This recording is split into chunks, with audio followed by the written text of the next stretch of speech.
So you think you want to be a pharaoh? You think sitting on a golden throne in a palace of sandstone and shadow sounds glamorous? You think wearing a cobra-shaped crown while priests chant your name to the heavens feels like power? You think pyramids mean legacy, and slaves mean freedom, and gods mean you're untouchable? Then wake up, not as a modern traveler, not as an archaeologist brushing dust from hieroglyphs. No, wake up as him, the divine ruler, the god king, the absolute monarch of Egypt, whose feet never touch sand unless it's polished marble imported from the lands you conquered. Congratulations, your pharaoh. The world bows when you enter a room. Your name is etched into stone, sung in temples, carved into tombs. But don't get comfortable, because the moment your father dies and you place that sacred crown on your head, your life is no longer yours. You wake up in silk, but sleep with paranoia. Every smile at court is a threat in disguise. Every servant could be a spy. Every offering to the gods is laced with fear, not of failing them, but of what happens when they fail you. You are worshipped, but you are watched. Every meal is tasted, every word weighed, every breath measured against 1,000 years of tradition. You don't eat for hunger, you eat for symbolism. You don't pray for comfort, you pray for survival. You are both immortal and replaceable. Your face is on every wall, but your enemies are already painting over it in their minds. You rule by divine right, but you sweat like any mortal man when the Nile floods too high or too low. One bad season, and the gods aren't questioned. You are.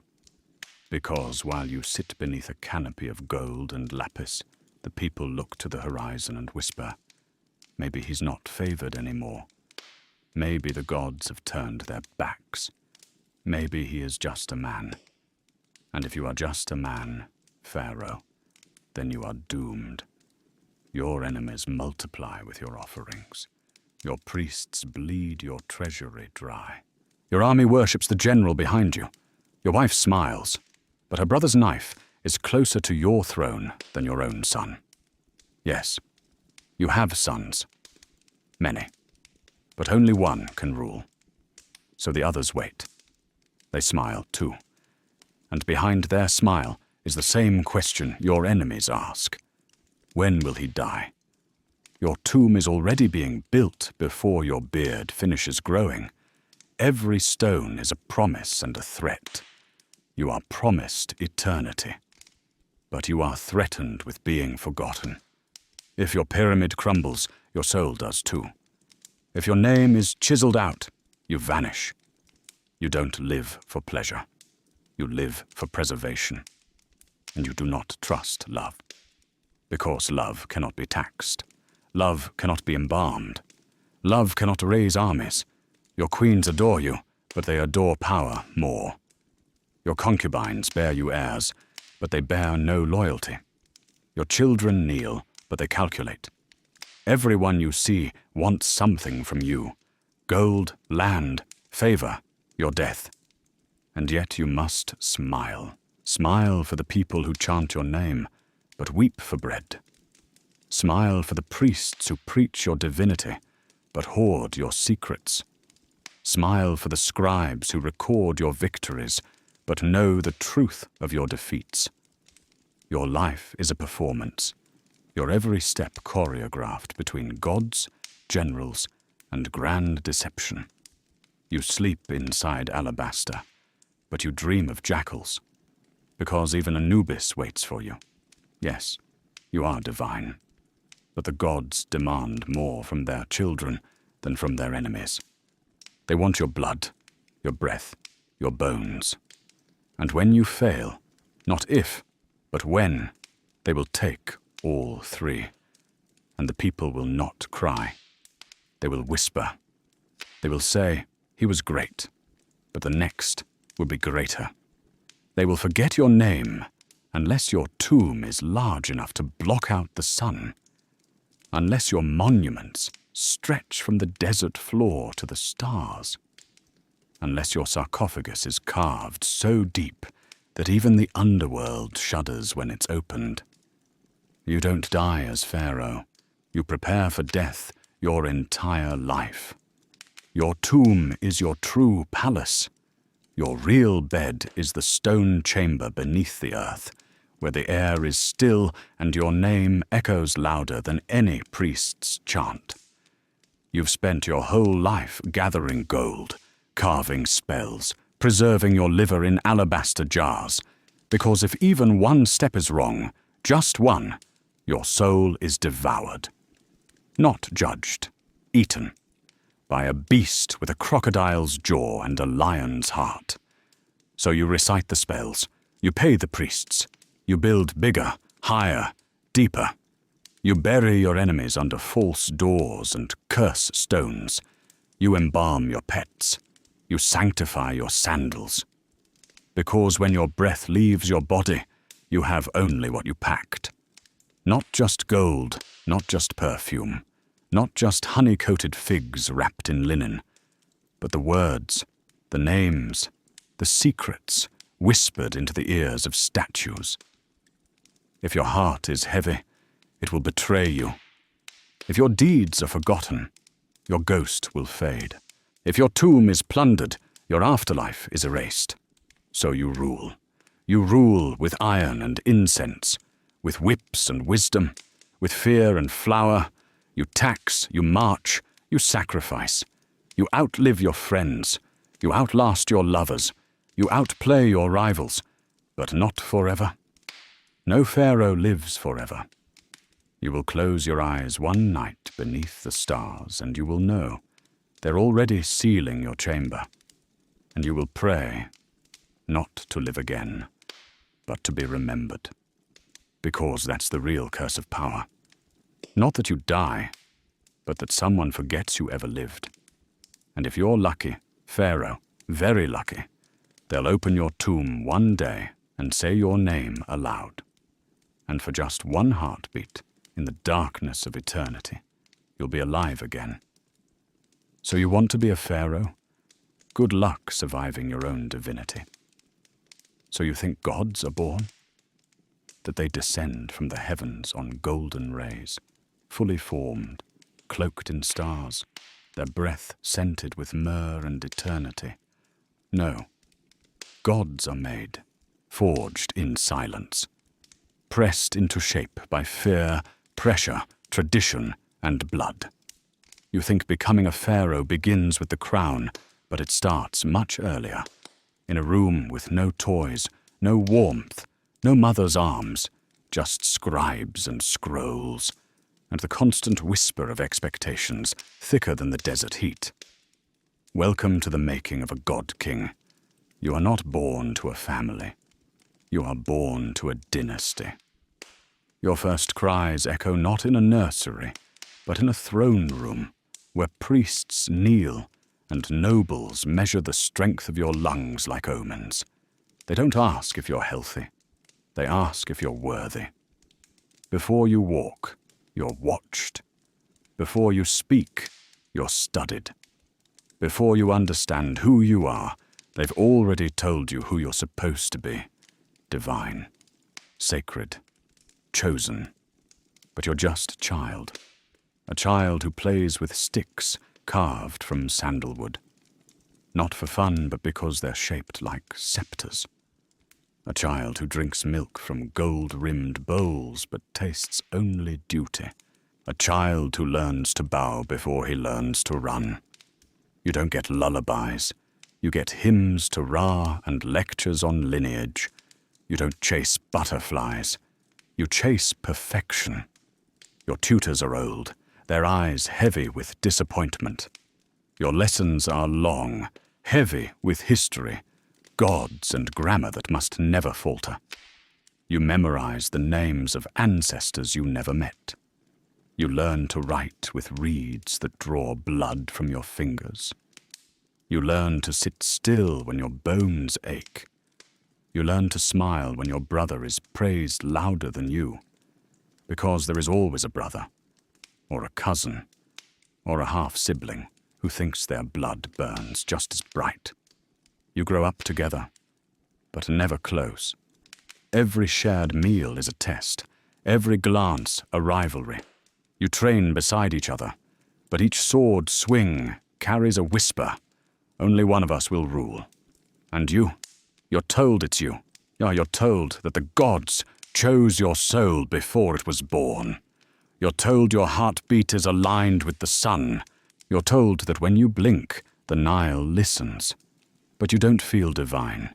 You feel tired. You feel lonely. You feel watched. And you are. Always. Eyes follow you in the halls. Servants whisper behind your back. Priests recite prophecies with your name etched into them like prophecy is a prison. You can't fall. You can't cry. You can't fail. Because gods don't fail. And gods don't feel. So you practice. You practice walking like a king. You practice speaking like a ruler. You practice stillness. Calm. Poise. Not because you are calm, but because if you flinch, they'll say the gods made a mistake. And the throne does not tolerate mistakes. Then comes the grooming. Not of your hair, of your mind. Your childhood is an altar. You are sacrificed to the idea of yourself. You are flooded with rituals, bathed in sacred oils, wrapped in linen not to sleep, but to remind you. Your body does not belong to you. It belongs to the people, to the priests, to the legacy. And then comes the moment, the coronation, the day the mask fuses to your soul. The sun rises differently that morning. Not brighter, heavier. The priests chant. The crowd swells. Your siblings smile like statues. You walk barefoot on stone that burns. Every step an oath. Every breath a goodbye to the boy you were. You kneel not in humility, but in ritual. The crown touches your brow, and the child vanishes. You become Pharaoh. The name changes. The voice deepens. The silence grows louder. You rise, and the crowd roars, and the gods, if they ever spoke, are silent. You look down, and the people look up. But no one sees you. They see the mask. They see the crown. They see the god. But you are still in there. Somewhere. Behind the coal-lined eyes. Behind the chants. Behind the throne. Behind the stone-carved titles that follow you into eternity. You smile because you're supposed to. You raise your hand because it's expected. You bless the harvest even when you know the sky won't listen. Because now it's your fault when the rains don't come. It's your fault when disease spreads. It's your fault when the stars fall out of line. The priests say the gods speak through you. But when they don't speak, it's still your mouth that must explain the silence. You don't get to rest. You don't get to doubt. You don't get to be human. Because the boy is dead. The God King stands in his place. And he must be eternal, or die trying. So you build temples, statues, pyramids. Not because you want to, but because eternity demands proof. You inscribe your name deeper, higher, wider. Because if you are forgotten, you never existed. You surround yourself with gold, incense, guards.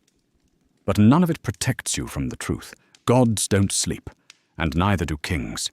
You marry not for love, but for legacy. Your queen smiles, your concubines bow, but no touch is gentle. Every kiss is calculated. Every son is a successor. Every daughter is a bargaining chip. Every night you stare at the ceiling carved with stars and wonder if the real gods ever watch you, if they pity you, if they laugh. Because even gods must know that being worshipped is a lonely kind of prison. You eat honey, but you taste ash. You wear linen, but you feel the weight of limestone. You are crowned in gold, but you bleed like any man. And eventually, you age. Slowly. Then suddenly, the priests hide their concern. The scribes write stronger words. The sculptors make your likeness smoother, younger, more divine. But the mirror doesn't lie. You see the lines. You hear the tremble in your own decrees. You feel the whispers grow louder. You see the way the generals look at your sons. You remember the way you once looked at your father. And then you remember the tomb, the one they've been building since the day you were crowned. Every brick, every curse, every inscription is a countdown, a final mask, a final door. You tell yourself it's a gateway. You tell yourself your name will last forever. You tell yourself you're not afraid.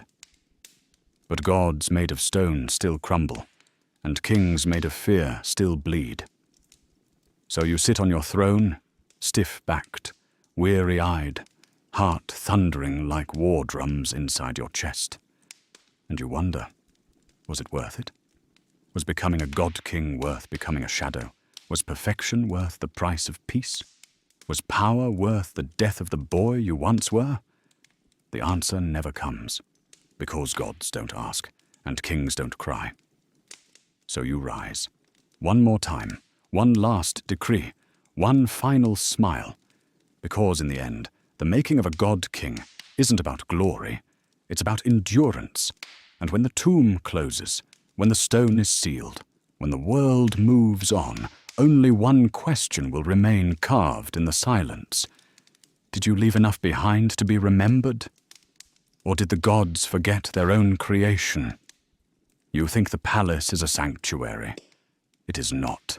It is a prison carved from limestone and lies, a maze where nothing is hidden, yet everything is obscured. Behind every pillar is a listener. Behind every smile, a blade. You wear the crown. But here, in the court of whispers, it is not the gods you should fear. It is the silence. The polished floors do not reflect truth.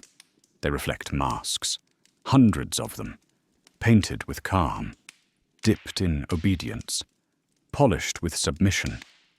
But beneath them, mouths whisper your death before dessert, behind the golden doors, behind the scented veils, behind the embroidered tapestries of your own face. They are listening. You can't trust anyone, not your steward, not your guards, not even your priest. Especially not your priest. He chants your name in the temple at sunrise, and by nightfall he's kneeling beside your rival, offering the same incense, the same blessings, the same knife. You sit on the throne, but the throne is not a seat. It is a stage. You are watched by your wives, your viziers, your concubines, your cousins, your generals, your scribes. Even the stone statues in the hallway seem to tilt their heads when you pass. You think the palace was built for glory, but it was designed for surveillance. Long halls echo with every footstep. High ceilings magnify every whisper. The windows are narrow, not to keep archers out, but to let the spies in. Every wall is hollow. Every chamber has a hidden door. Every servant has ears, but no tongue. In the queen's quarters, the floors are warm with perfumed water, and the laughter is soft, but no one speaks freely. The women smile with their eyes downcast. They braid each other's hair and poison each other's tea. A glance can doom a sister. A word can start a war. Your harem is not a garden. It is a battlefield, wrapped in linen and lined with mirrors. You think the architecture is divine, symmetrical, sacred, filled with the breath of the gods. It is not. It is a trap. The walls curve where they should be straight. The shadows fall where no sun should reach. Even the columns are inscribed with names you do not recognize. Names of former kings whose tombs are sealed, but whose mistakes still haunt the court. The library is a vault. The kitchen is a death chamber. The garden is a grave. And then, the dinners. Oh, the dinners. Long tables dressed in ivory and wine.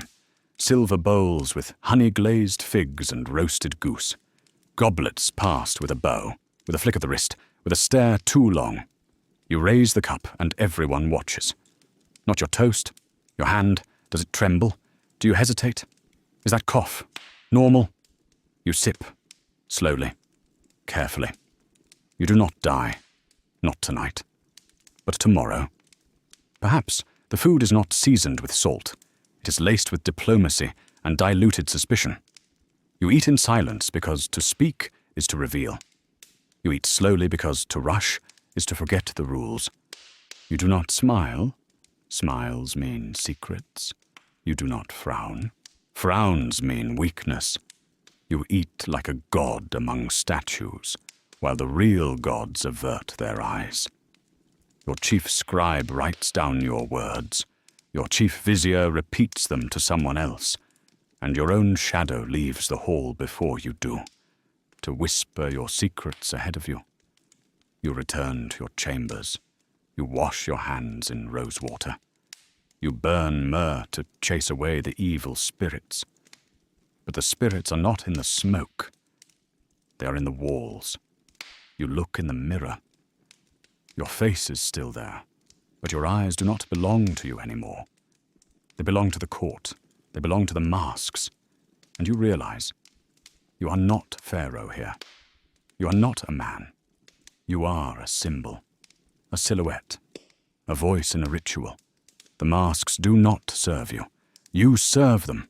And if you ever take yours off, even once, you will not live to regret it, only to be replaced.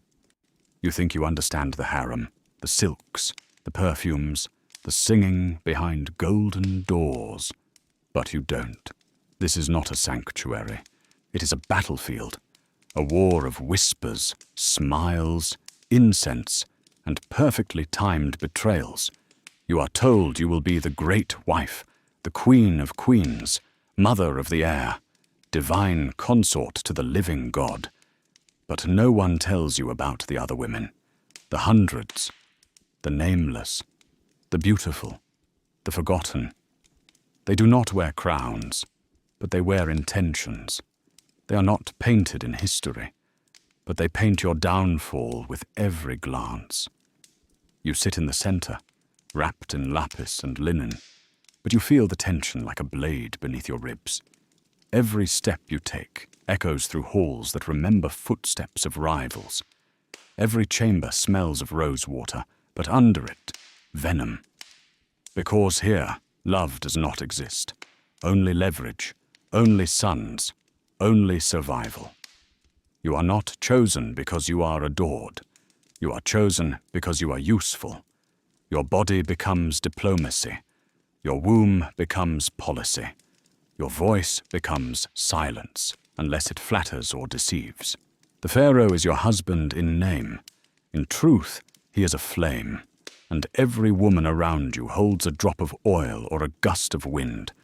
They pretend to fan him. They all want to feed him. You learn quickly. The first smile is always a lie. The second may be an offer. The third, a warning. Queens do not share, not power, not lineage, not the bed. Your rivals arrive in litters, draped in pearls and pretenses. They offer gifts. They offer prayers. They offer themselves. But what they truly bring are eyes, ears, spies. Some are daughters of generals, others foreign tokens sent from kingdoms too poor for tribute, too proud for surrender. Each one has a goal, to climb over you, to bury you in silk and ceremony, to rise. You walk among them, but never with them. Every meal is tested, every drink watched. Royal dinners are banquets of paranoia. There is music, yes, laughter, honey, wine. But the silence beneath it all is louder than any flute. A single glance across the table can carry more venom than a serpent's fang. You know this because you've given those glances. You've returned them. You've smiled while your heart boiled, while your mind sharpened, while your fingers tightened around a goblet you didn't drink from. The harem is not leisure. It is a system, an ecosystem of ambition, jealousy, strategy.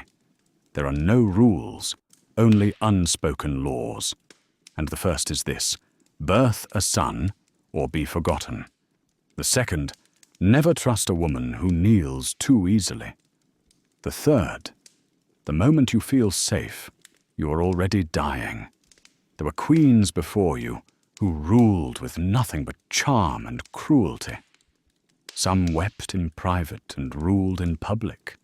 Others stabbed their way through hierarchy with soft words and beautiful lies.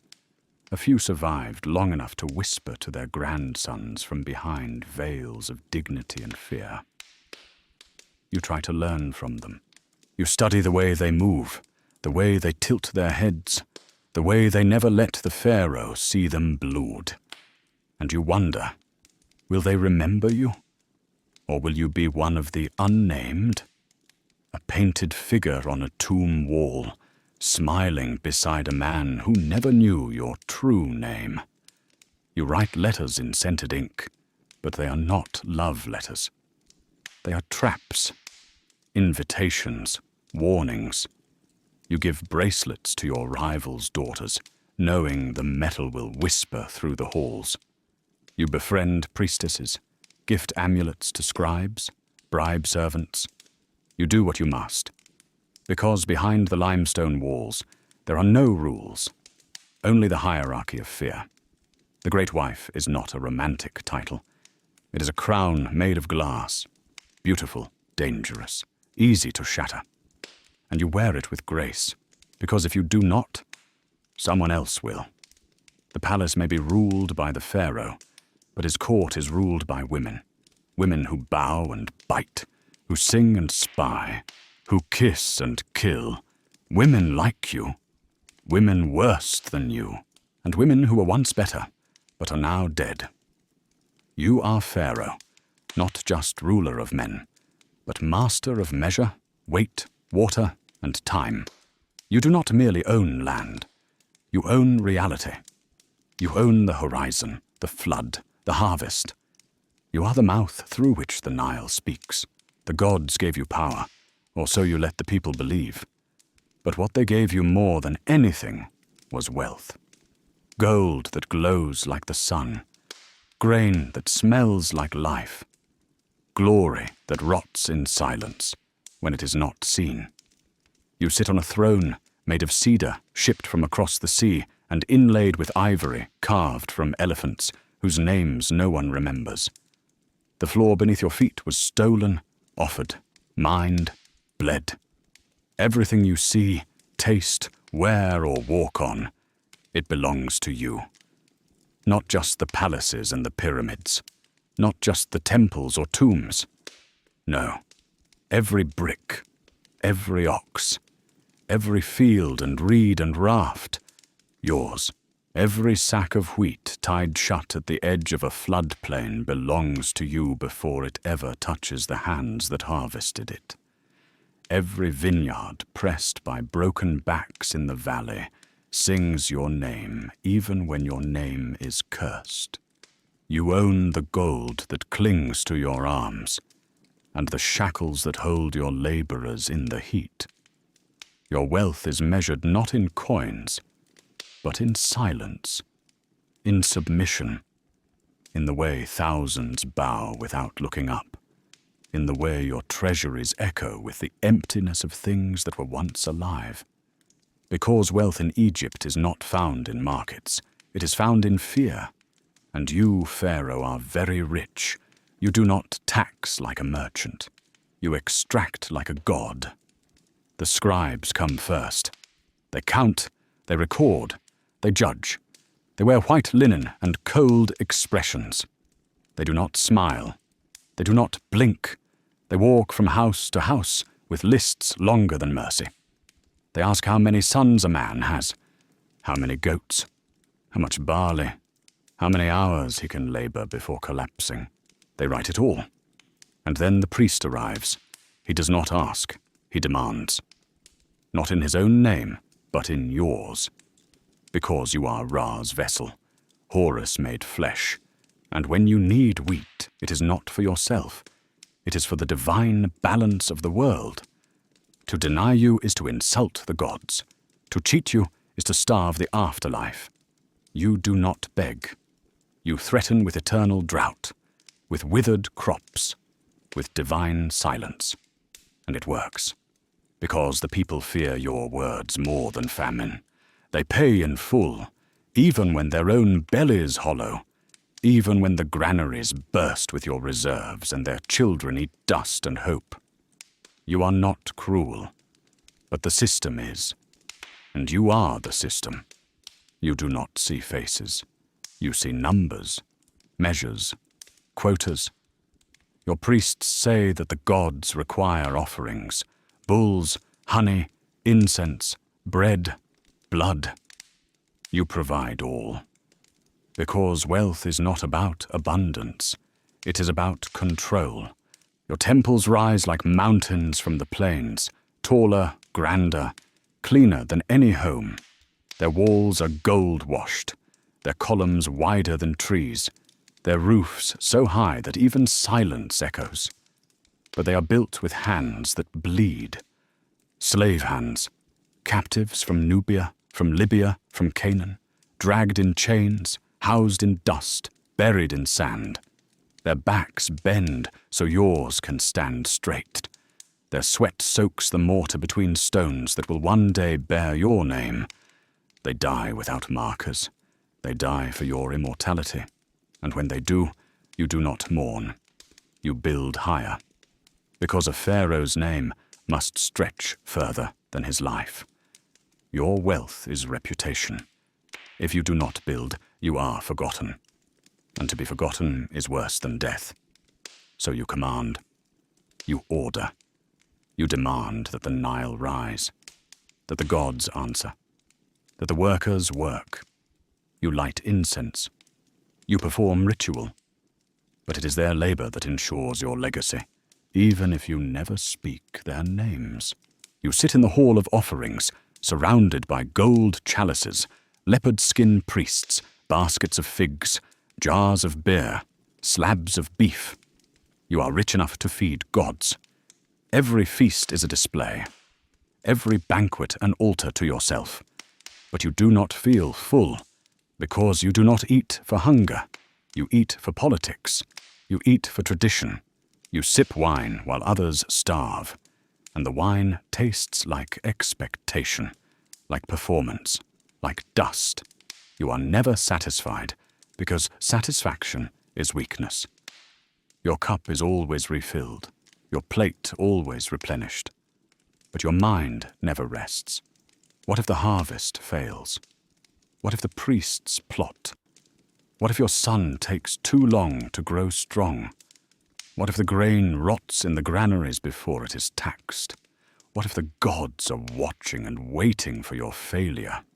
You have everything, and it is not enough, because there is always more to own, more to conquer, more to carve your name into. And yet the more you take, the more fragile it feels. You walk through your treasury, and the gold glints like captive stars. Necklaces, statues, rings, bracelets, offering plates, crowns, idols. The air smells of cedar and wealth. But even here, you are alone. You touch the gold. It is cold. It doesn't comfort. It doesn't care. You wonder how much of it will be stolen after your death. How much will be melted, pawned, lost, buried. You wonder which tomb robber will wear your amulets, which foreigner will speak your name and not know its weight. You have hoarded wealth your entire life, and yet none of it will go with you, except what you seal in your tomb. And even that must be hidden, cursed, guarded, prayed over. Because nothing is ever truly safe, not even gold, especially not gold. So you build your tomb like a fortress, hidden chambers, traps, spells, maps. You design it not for comfort, but for preservation. You are preparing to enter the afterlife as a king, not as a beggar. You stock it with food, clothes, weapons, chariots, figurines, servants carved from stone. You seal jars of perfume, bread, beer, honey. You prepare for the second life as obsessively as you controlled the first. And still, doubt creeps in. Will the gods recognize your wealth? Will they respect your offering? Or will they see the grain you took from starving mouths and weigh it against your soul? You do not know, but you try. You leave nothing to chance. Because a poor Pharaoh is a dead one, and a forgotten Pharaoh is never born. You own the sun, Pharaoh, but you fear the shadow. You rule the land, but you dread the silence. You hold the gold, but it slips through time. You feed the gods, but you yourself are always hungry. And that is the cost of your wealth. That is the price of power. You do not pay it in coin. You pay it in loneliness, in suspicion, in sleepless nights, counting things you cannot keep. And when the final day comes, when the sun sets for the last time on your reign, your wealth will be weighed not by the gods, but by history. Will they remember you as divine, or as a hoarder of suffering wrapped in gold? You cannot answer that. But the tomb will. It always does. You are divine. That is what they say. That is what they have written into stone, whispered into hymns, burned into scrolls, and carved onto temple walls. You are the son of Ra, the eye of Horus, the breath of Mut, and you cannot ever forget it. Because the moment you forget, the world will collapse. You do not get sick. You get cursed. A sore throat is not a symptom. It is a sign that the gods are displeased. A fever is not infection. It is a spiritual failing. If you sweat too much, it means the underworld is leaking through your pores. If you limp, it means a priest failed to chant correctly at your last coronation festival. If your sleep is restless, it means a soul in the necropolis is angry. Your body is no longer yours. It is a mirror of the divine balance. If the Nile fails to rise, it is not the fault of drought, it is not the winds, not the silt, not the stars. It is your soul, your impurity, your doubt, the entire agricultural system, the planting, the harvesting, the storing of grain, the feasting and fasting, the very food in every mouth, depends not on weather, but on you. If a fisherman catches nothing, you are blamed. If a goat gives birth to a deformed kid, it is your omen. If a child dies in their sleep, the gods were clearly ignored, and you were the one who ignored them. You carry the crops on your back. You carry the sun in your eyes. You carry the silence of the people, the whispers of the priests, the calculations of the court, and you must not flinch, because even blinking at the wrong time might mean heresy. Every day is a performance, every gesture rehearsed, every word inscribed before it leaves your mouth. You wake to drums, to incense, to linen attendants reciting prayers you've heard since birth. You nod at each one. You do not speak. You let them dress you, perfume you, paint your face in coal and lapis. You are not allowed to cough, to scratch, to laugh when it's not time. You step onto polished floors that have never known dust. You walk between statues of gods who look like you. You walk past guards who would kill for you, or kill you. You wave to crowds that cheer and bow, but do not know you.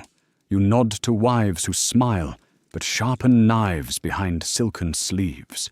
You sit on a throne that is colder than stone and heavier than guilt. And you smile, because a god must smile, even when the walls close in. even when the prayers no longer make sense, even when you feel like screaming. But gods don't scream. They rule. They endure. You feel the weight of your headdress pressing into your skull. You feel the stiffness in your spine, from bowing to tradition. You feel the silence of your own chambers when night falls, and the chants die down, and you are finally alone. Except you're not. Because no pharaoh is ever alone. The ancestors watch. The gods wait. The scribes record. The future listens. And the dead never stop whispering. You cannot weep. Your tears are not rain. They are bad omens. You cannot bleed. Your blood is sacred. If it spills, it must be buried, burned, purified. You cannot age. The murals show you young forever. Your face on the temple wall does not wrinkle. Your statue does not stoop. Your tomb already shows you radiant and immortal. But your knees ache, your fingers shake, your breath shortens, and you are still expected to carry the sun. You feed the gods with grain, incense, honey, sacrifice. You offer to them the blood of bulls and the voices of choirs. You build temples higher than trees, taller than mountains. You give and give and give, but you do not feel full. You feel hollow.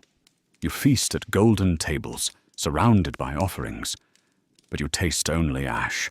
The priests say you are eternal. The generals say you are victorious. The people say you are glorious. But none of them ask if you are tired. None of them ask if you believe. And you don't. Not really. You perform. You repeat. You wear the crown, not because it fits, but because it cannot be removed. You sleep beside statues. You dream of desert winds. You wonder if your name will survive 1,000 years, or if it will be scratched off, replaced, buried. You wonder if the gods you serve even remember your name. You wonder if they ever did. But you cannot stop. You must wake again tomorrow. You must rise with the sun and pretend you placed it there. You must sit on the throne and pretend it does not crush you. You must speak with the voice of the divine, even when your throat burns. Because you are Pharaoh. You are God. You are prisoner. You are actor. And you are so afraid to forget your lines. You ride into battle, on papyrus, not in the dust, not with blood on your hands, not in the scream and splatter of real war, but in ink, in murals, in myths, in songs that were paid for with silver and silence. The scribes show you standing tall in a chariot of gold, bow drawn, lions flanking your wheels, enemies falling at your feet like wheat before the sickle. But you know better, because real war does not smell like victory. It smells like sweat and rot and fear, thick as mud in your nostrils, and you do not smell it. You do not stand where the arrows fall. You ride hours behind the front line, behind your generals, behind your soldiers, behind the anonymous men who die with their faces in the sand and their names never spoken. They are the war. You are the story. Because Pharaoh does not fight. Pharaoh is what is fought for, bled for, buried for, remembered for. You raise a hand and thousands move. You say a word and a village disappears. But you do not kill. You consecrate. You do not conquer. You illuminate the map with your will. Or so the scrolls say. You watch from a hill, high and safe, as your armies burn a city that did not even know your name until it was too late. And afterward, the priests call it a blessing. The scribes call it a triumph. The temples ring with the sound of gratitude and hammers, because more land means more gods. More gods mean more temples. More temples mean more priests. and priests always know who feeds them. And that is you, or rather, your empire, because expansion is not a victory, it is an obligation. More land means more mouths mean more grain means more taxes, and more taxes mean more scribes to lie for you in ink. It never ends. You take a city and gain 1,000 enemies. You burn a shrine and inherit a curse. You enslave a people, and now their gods must be added to your pantheon, their rituals accommodated, their demons appeased. The more you conquer, the heavier your crown becomes. Not in gold, but in names, cities, kings, bloodlines, storms, debts, all etched into your memory, all balancing on your spine like a pyramid made of ghosts. But the people don't see that. They see the reliefs carved into temple walls. You, alone, divine, flawless, muscles gleaming like polished granite, driving spears into your foes with one hand and lifting the sun with the other. They don't ask where your army camped, or how many boys were too young to die but died anyway. They don't ask how many women were taken, how many shrines defiled, how many fields salted, because history only records the victor, and you are always the victor, because the ink is under your control. And if it is not, you kill the hand that holds it. You return to the palace in procession. The trumpets blow, the flowers fall from balconies, the priests chant your name, the slaves kneel, the people cheer, and in your heart you feel nothing, because the war did not touch you. The dust of the battlefield is not on your sandals. The screams are not in your ears. The blood is not under your nails, but the glory is yours. And that is the truth of empire. Those who bleed do not rule. Those who rule do not bleed. Your treasury swells. Bronze from the coast, silver from the hills, gold from the riverlands. And with it come gifts, horses, spices, stone, women. They are called tribute. But you know they are fear-made material, and fear is useful. It keeps the generals obedient, the priests funded, the borders expanding. But fear is also never enough, because someone, somewhere, always forgets it. And so the cycle begins again. A border skirmish, a captured patrol, a rebel prince raising his father's banner. And the council meets, and you nod, and the war machine lurches forward like a crocodile with oil in its veins. More men pulled from the fields, more oxen sacrificed for omens, more bronze poured into blades. And again you ride, not on a horse, not on a chariot, but on a papyrus scroll that already knows the ending. You are Pharaoh. Your name is carved into the mouths of the conquered, but their curses echo beneath the praise. You are Pharaoh. Your chariot has never broken a bone, but your orders have broken thousands. You are Pharaoh. You expand, because to pause is to decay. And you know, the moment your armies stop marching, the moment your scribes stop writing, the moment your generals stop fearing, you die. Not in body, but in meaning. And so you conquer again. Your enemies call you monster. Your priests call you God. Your people call you protector. But none of them know your thoughts. That in the silence of the night, you sometimes wonder what your face would look like without the crown, what your hands would feel like if they touched soil instead of scrolls, what your voice would sound like if it wasn't rehearsed. But you will never know, because you are not a man. You are a myth in motion, and myths must be sharpened, not questioned. You kneel before the gods and ask them for victory. But victory is no longer a moment. It is a burden, because every conquest births another fear, and every tribute hides another dagger. You do not sleep. You do not breathe without permission. Even your dreams are inspected by your high priest, because Pharaoh's dreams are prophecies, and prophecies, like armies, must be managed. So you dress in war paint and wear the blood of gods on your collar. You sacrifice a bull and pretend it's enough. You declare another campaign and the people cheer. But in your heart, you are already tired, not of ruling, not of fighting, but of pretending that your hands are clean when they are soaked in ink and illusion.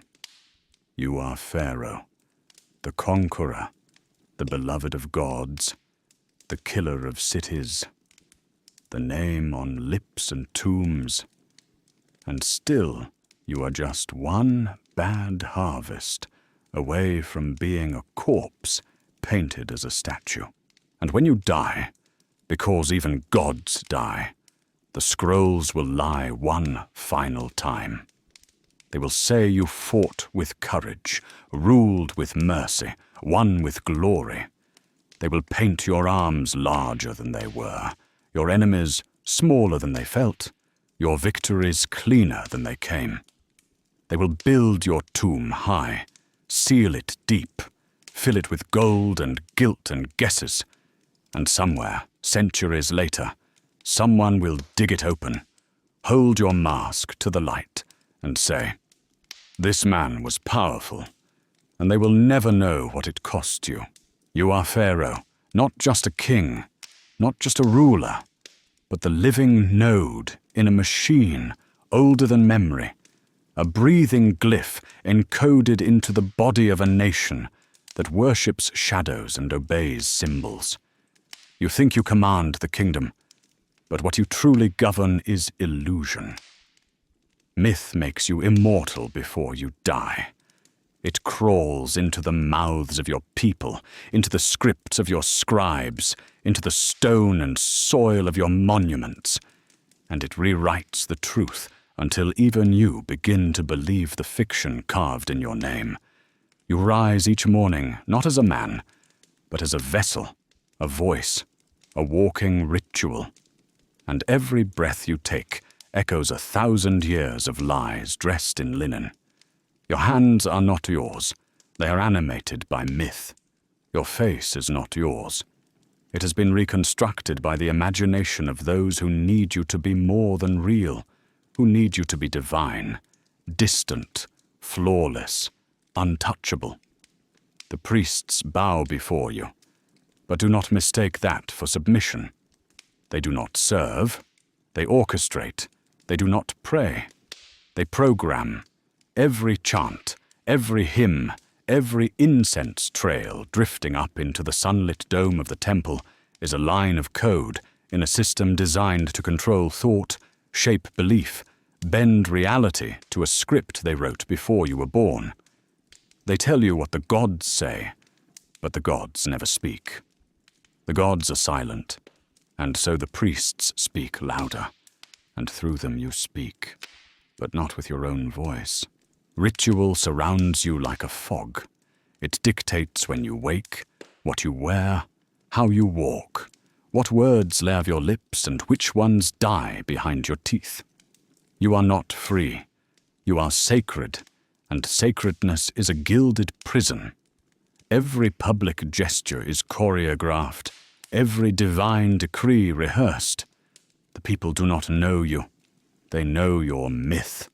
They see you on the balcony, raising your hands to the sun, and they believe the Nile will rise. They see you pass and scatter petals in your path, but they do not scatter them for you. They scatter them for the god you pretend to be, and the priests ensure that pretense is perfect.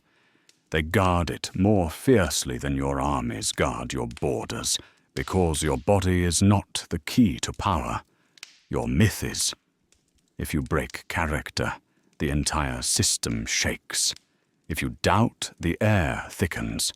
If you question, the foundation cracks. So you learn not to question, and they learn how to push the limits of control. You think the nobles fear you, but they do not. They fear the rituals that bind them, the curses written into their bloodlines, the omens the priests whisper into their dreams. Fear keeps them loyal, not to you, but to the framework. You are the eye of the storm, the still point, but they obey the wind around you. The nobles kneel because the high priests have already reminded them what happens to families that forget their place.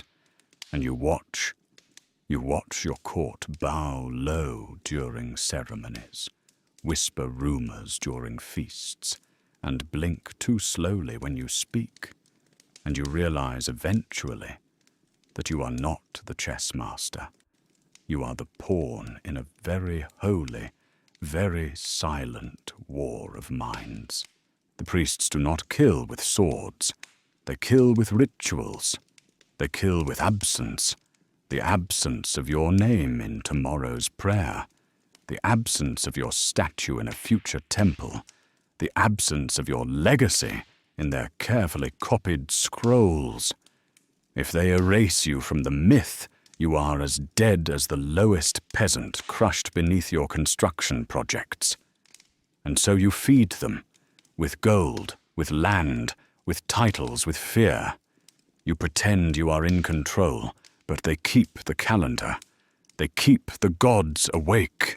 They keep the sun rising on schedule. And if they decide to turn the sun against you, they will not burn you. They will forget you. Magic in Egypt is not tricks. It is the architecture of power. It is the story that bends the world to your will. It is the hidden pulse beneath every statue, every carved name, every ritual bath, every painted eye. And you are both its master and its slave. The spells that protect your tomb are the same ones that chain your thoughts. The chants that praise your name are the same ones that swallow your voice. Every magical word you speak has been spoken before you, by others, in other times, and you are just the next echo in the cavern of control. You walk through the temple and feel the cool stone under your feet. But the heat in your chest is not from divinity. It is from suffocation. Because you know, deep down, beneath the incense, beneath the masks, beneath the carefully polished facade, that you are not Ra. You are not Horus. You are not Osiris returned.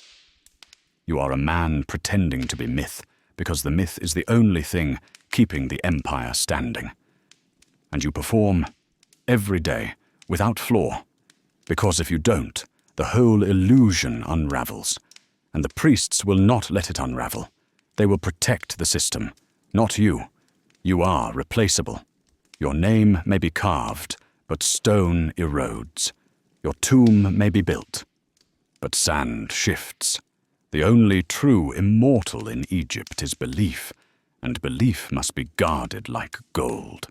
You look in the mirror, the polished copper one, and see a face you no longer recognize.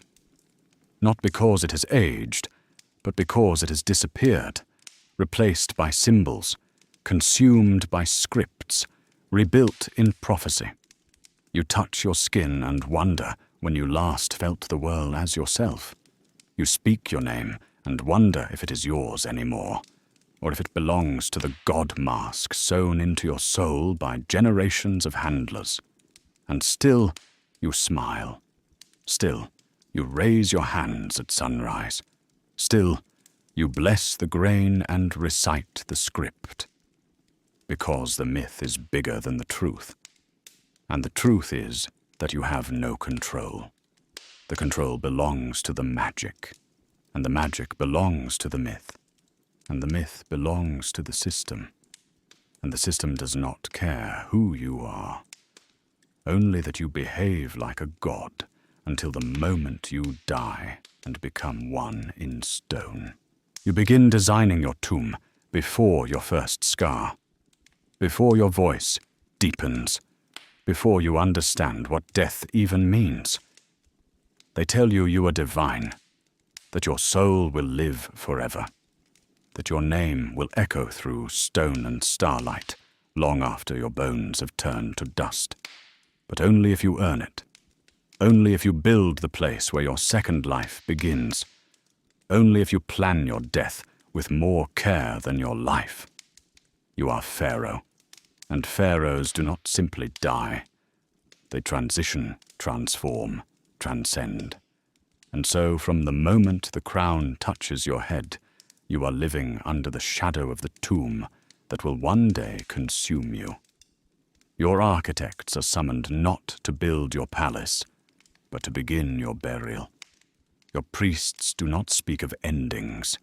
They speak of continuity, of gates and guardians, of spirits that must be fed, of names that must be protected, of chaos that must be warded off with layers of limestone and lines of hieroglyphs. And you listen because you must, because immortality is not guaranteed. It is constructed, brick by brick, spell by spell, lie by lie. You walk among the workers, but you do not touch the stones. You trace the lines on papyrus, but never hold the chisel. You approve plans, change measurements, shift angles to confuse tomb robbers, to trap the greedy, to deceive time itself. But you know, no tomb is truly safe. You add chambers, decoys, curses, collapsing corridors. You seal food, weapons, perfumes, clothes, miniature servants carved in wood and magic. You surround yourself with everything you might need, except certainty. The tomb must be eternal, inviolable, divine, a mountain that refuses to crumble, a labyrinth that swallows thieves, a shrine that screams your name through the ages. And still, you worry it will be opened, that one day the seals will crack, the spells will fade, and your name will be pulled from the dark by hands that do not bow. So you build higher, you carve deeper, you bury the heart of your legacy beneath so many layers that not even the gods can reach it without permission. The architects smile and obey. But you do not trust them. They know too much. The blueprints of your afterlife, the weaknesses of your plans, the secret chamber that holds your true name, your true face, the gold meant not for tribute but for protection. And so you give them rewards and watch them. You praise their genius and record their families. You do not let them leave without blessing or without surveillance, because your tomb is not just a structure.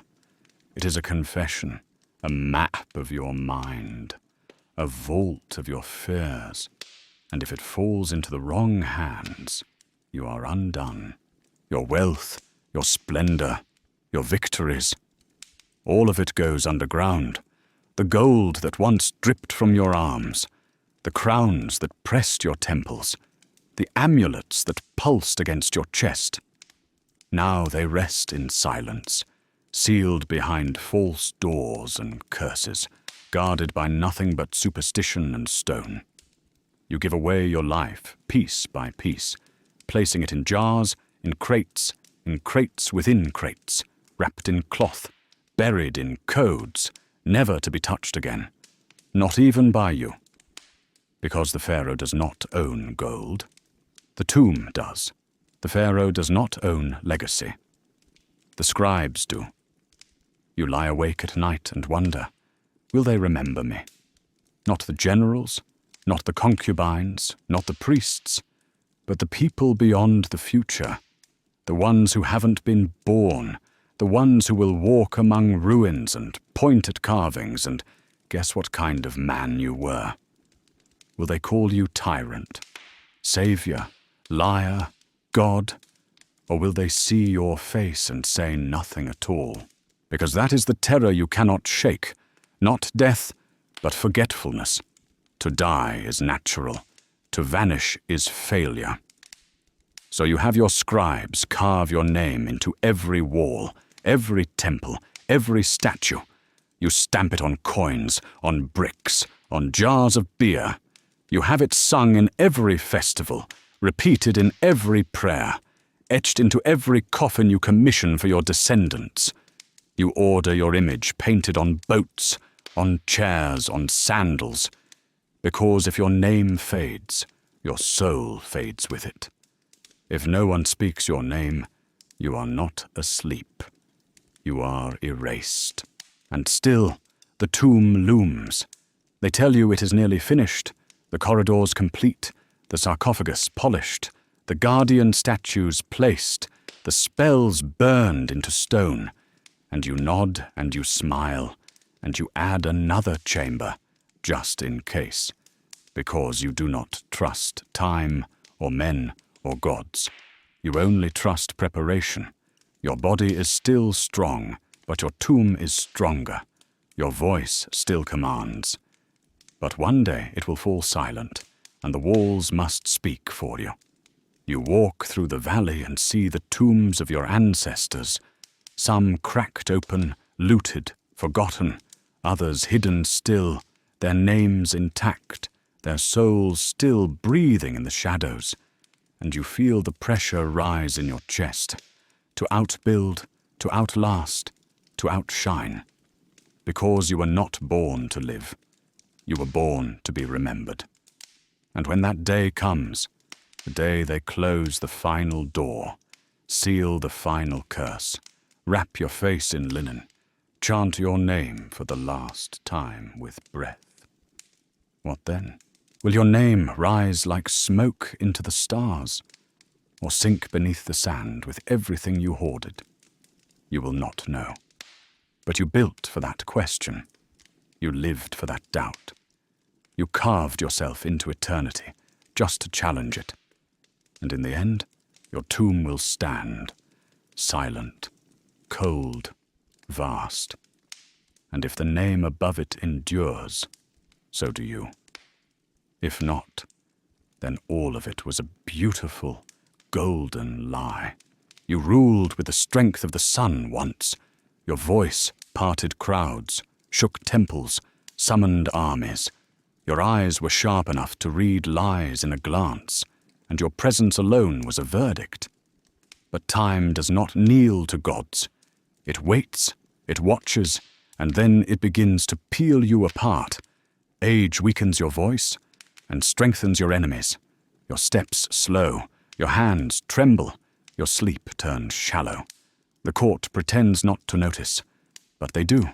The smiles stretch wider, the bows last longer, the words soften and the daggers sharpen. No one says the word decline, not yet. But you see it in their eyes, in the way they speak of the future with too much enthusiasm, in the way your name is spoken less and your heirs more. Your children, once small enough to carry, now tower around you like monuments you never approved of. They wait, too eagerly, too openly, and when they kneel, they do not kiss your feet. They measure the distance to your throne. The rebellion never comes with swords, not at first. It comes with silence, with fewer visitors in the morning, with scrolls that go unread, with messengers who arrive late and say less, with generals who once saluted without blinking, now asking questions they once feared to whisper, with advisers who begin sentences with perhaps, and it may be time, and the people grow restless. Your orders are still obeyed, but slower, as if the stone of your authority has begun to crack, and every delay is a wedge, every hesitation a chisel. Your temples are still cleaned, your statues still perfumed, but the offerings are smaller, the hymns shorter, the priests thinner.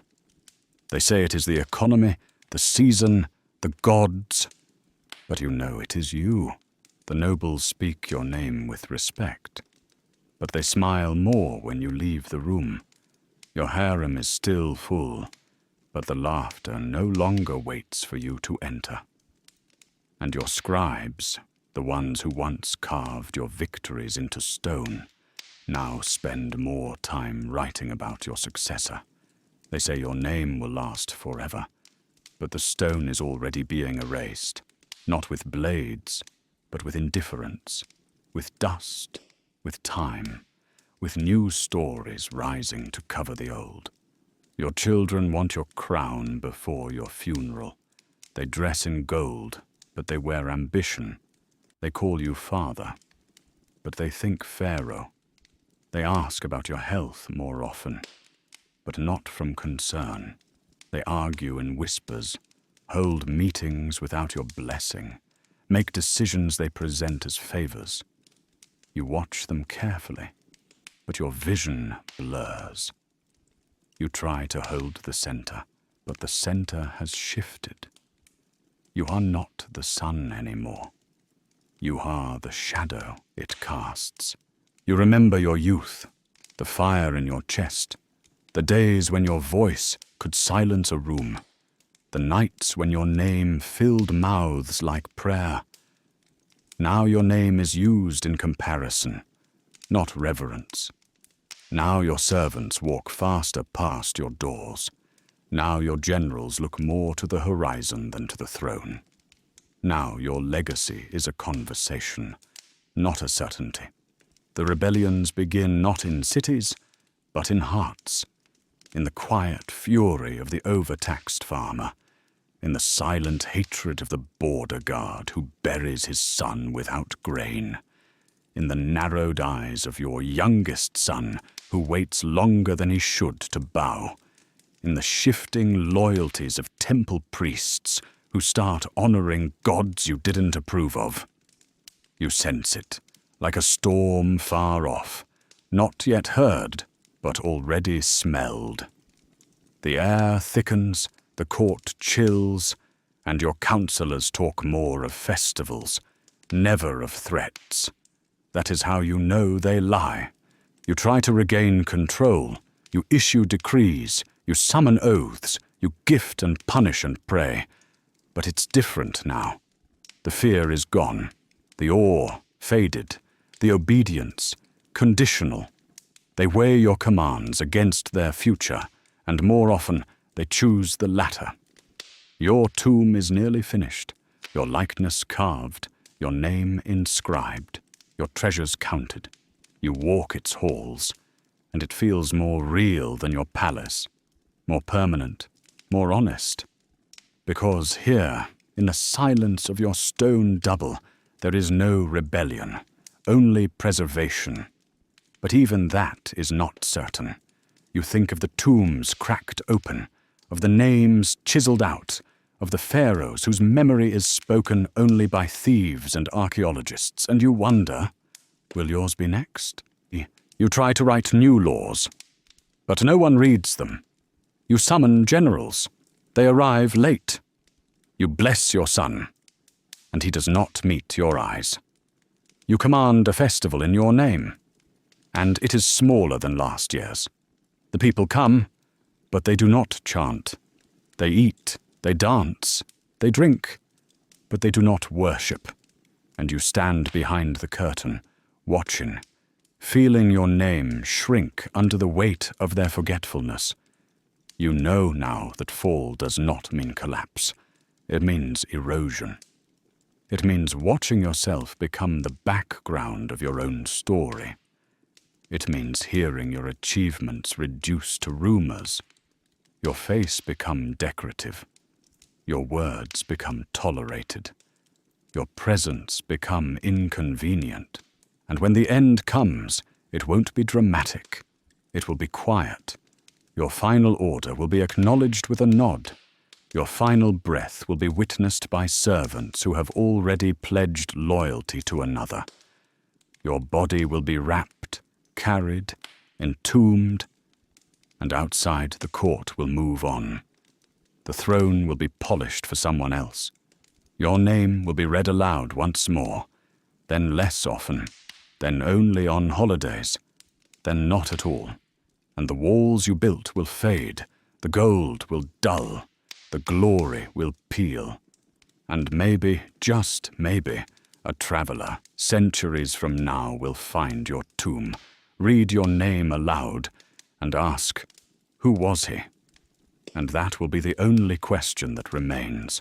You once ruled the world's edge with a whisper. The river obeyed you, the sun crowned you. The priests sang your name until it bled into the stone. But now you're a novelty. You're no longer a ruler. You're a Halloween costume. Synthetic gold draped over plastic abs, rubber serpents glued to vinyl crowns. A child knocking on doors for candy wears your empire like a joke. And that is what you have become. Not a god, not a king, not even a man, but a caricature, a museum figurine, a pop culture prop, a dusty echo of something once terrifying and divine. Your name, which once silenced courts and summoned floods, now sells keychains. Your image, once forbidden to be seen except in sacred temples, now decorates lunchboxes and coffee mugs. Films glorify you, not the truth, not the fear, not the hunger of control, but the illusion. They show you with perfect posture, shining bronze skin, eyes rimmed in endless kohl, armies at your back and gods in your voice. But they never show the madness, the rituals, the screaming inside the golden mask. They don't show the night you cried alone in a chamber lined with prayers and paranoia. They don't show the cracked bones from ceremonial standing. The silence after another priest whispers another lie. The burden of building eternity every hour of your life. They don't show the tomb, not as it was, but as it became. Cracked, looted, misread. Your guards defeated by grave robbers and time.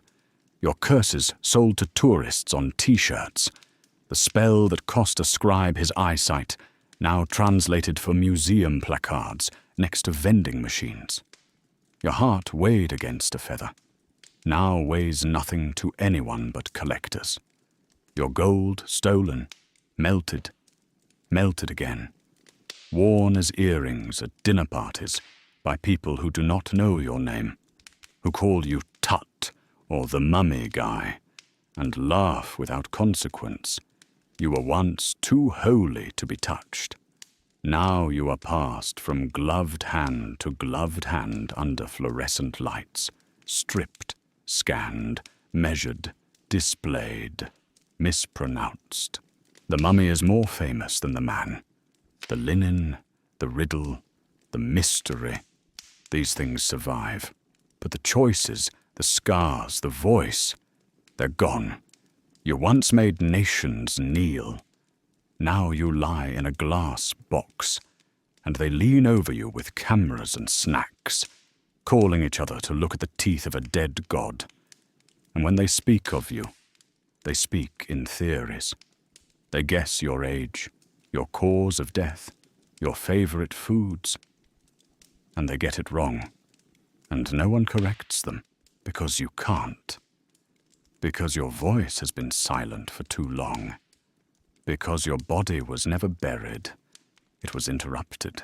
You were meant to sleep forever.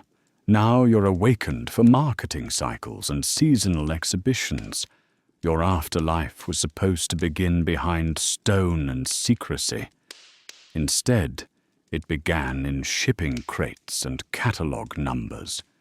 You are the most documented corpse in history, and none of those documents remember what you feared, what you desired, what you doubted.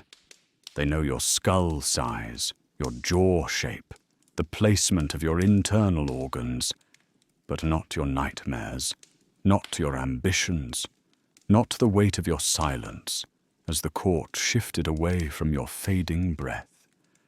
They don't know how you died. They pretend to. They measure bone fractures and speculate poison. They scan your lungs and assign assumptions. but they don't know what it meant to feel your power slip like sand through your fingers while your children waited with smiles too perfect. They don't know that your final word wasn't a prayer, but a warning no one heard. You see, the world forgot you, not suddenly, but slowly, like a candle guttering in a sealed tomb. The priests stopped saying your name. The descendants stopped protecting your image. The gods you bled for stopped listening. And then the sand moved. The doors broke. The air rushed in after centuries, and your eternity collapsed into curiosity. But somewhere, deep inside the sarcophagus, beneath layers of linen and misinterpretation, your silence still screams, not in volume, but in presence. In the stillness of your jaw, the tightness of your fingers, the way your arms were crossed, not in peace, but in command. Your bones do not rest. They wait. For what? You do not know. Perhaps justice, perhaps respect, perhaps simply to be forgotten properly, not remembered wrongly. Because myth is a knife with two edges. One preserves, one distorts, and you, Pharaoh, have been carved by both. You are legend and leftover, miracle and meme. A god broken into content, a king turned into a curiosity. And now the world moves on, with your face in books, in games, in movies, in plastic, but never in memory. Not truly, not fully, not as you were.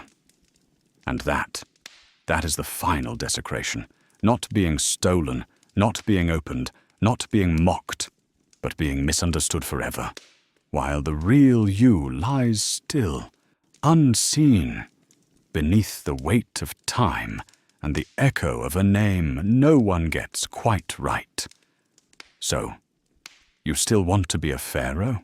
You've seen the women, not as lovers but as levers. You've seen the queens dressed in silk and poison, the concubines who smile with daggers behind their teeth, the daughters raised not for affection, but for alliance. You've seen the wealth, not as comfort, but as burden. The gold stacked so high it darkens your tomb before the sky, the grain taxed from starving mouths so you can feed your image, the tribute dragged across deserts by men who will never be remembered, all so your legacy can breathe longer than your lungs. You've seen the walls, not as protection, but as mirrors, limestone monuments that trap your name while your soul crumbles, corridors carved with prayers you can no longer believe in, chambers built not to hold your body, but to convince time that you mattered. And you've felt the weight, not on your shoulders but on your silence, the crown that never lets you rest, the throne that scratches your spine, the silence that follows every chair, every chant, every bowed head that hides a whisper. You've smelled the incense, sweet, cloying, suffocating, not to please the gods, but to cover the rot in the halls, the rot in your court, the rot in the truth. You've tasted the wine, dark and thick and spiced with expectation, poured into goblets that have kissed the lips of 100 rivals, drunk to celebrate victories you never truly won, to numb the nights you couldn't sleep for fear your priest had finally decided your soul was too expensive to protect. You've heard the chants, those perfect, booming voices that rise at sunrise and vanish by midnight, repeating your name until it means nothing, a sound sculpted into ritual, into rhythm, into forgetting. And you've heard the lies, the ones carved into stone and into you, the ones that told you gods could bleed, that order could be controlled, that a man could be made eternal if he only kept performing. So, you still want the throne? You still want to wear the crook and flail, To march barefoot into the temple while the world chants your name and hides its knives? You still want to rule a people who worship you by day and curse your taxes by night? You still want to sit alone at the center of a storm that never stops, not even when you sleep? You want to raise armies, build monuments, outlive your enemies, only to die wondering if your name will survive the sand? You want to smile while your children wait for your heartbeat to falter? You want to be embalmed by men who never met your eyes, and buried in chambers so deep the air forgets who you were? Then may your tomb be deep. May your name be long. May your gods be merciful. And may your architects never betray you. May your priests fear your shadow even after your lungs collapse. May your enemies die young and your scribes live forever. May your monuments rise higher than the sun, and your sarcophagus be sealed tighter than your secrets. May your curse be whispered in 10 languages, and your mask stared at for centuries by men who never knew your voice. But know this, you won't sleep, you won't rest. Not truly, because Pharaoh is not a person, it's a performance. It never ends. It only changes masks. Still want it? Then step forward. Raise your arms. Accept the crown. Let the stone be carved. Or just hit like and subscribe. You'll live longer.